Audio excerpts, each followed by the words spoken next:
మనని తాకట్టు పెట్టి, మన పిల్లల జీవితాలు తాకట్టు పెట్టి, వాళ్ళ పిల్లల జీవితాలు తాకట్టు పెట్టి లక్షల కోట్ల అప్పు తీసుకొచ్చి కూలిపోయే ప్రాజెక్టు కట్టిన వాళ్ళు వీళ్ళు మళ్ళీ నోరు తెరిచి మాట్లాడితే దాన్ని ఏమనాలో మీరే డిసైడ్ చేయండి.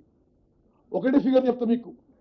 వాళ్ళ హయాంలో 1.81 lakh crores 1,81,000 కోట్లు ఇరిగేషన్ మీద ఖర్చు పెట్టి మన అందరినీ అప్పుల్లో ముంచి వృధా చేయడం జరిగింది. దానివల్ల ఎంత తాకట్టు వచ్చిందండి? పచ్చి అబద్ధాలు. వర్షాలు వచ్చి ఎస్ఆర్ఎస్పి స్టేజ్ 2 కింద నీళ్ళు వస్తే కాళేశ్వరం కింద వచ్చిందంటారు. నేను ఒక ఫిగర్ చెప్తాను మీకు. ఎలా ఇది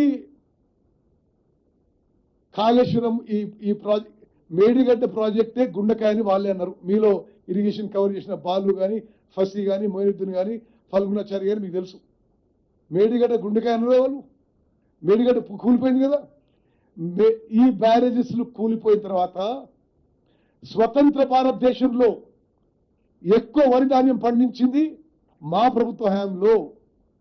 వానాకాలంలో కాళేశ్వరం ప్రాజెక్టు కూలిపోయిన తర్వాత, మేడిగడ్డ, అన్నారం, సుందిల్ల బ్యారేజ్లు నిరుపయోగం అయిపోయిన తర్వాత, మా ప్రభుత్వం వచ్చిన తర్వాత మా ప్రో అగ్రికల్చర్ పాలసీసు, మా ప్రో ఫార్మర్ పాలసీస్తో మరి ఉన్న వాటర్ని డిసిప్లిన్గా ఉపయోగించుకొని వానాకాలంలో 153 లక్షల మెట్రిక్ టన్నులు పండినాయి.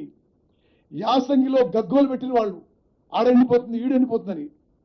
యాసంగిలో ఈసారి వచ్చిన వరి పంట తెలంగాణ చరిత్రలో, ఉమ్మడి ఆంధ్రప్రదేశ్ చరిత్రలో, భారతదేశంలో ఏ రాష్ట్రంలో పండిన వరి పంట 127 లక్షల మెట్రిక్ టన్నులు పండింది. రెండు పంటలు కలిపి 280 లక్షల మెట్రిక్ టన్నులు పండించిన వరి ధాన్యం పండించిన ఘనత మా ప్రభుత్వం దక్కిందని చెప్పి నేను మనం చేస్తున్నాను.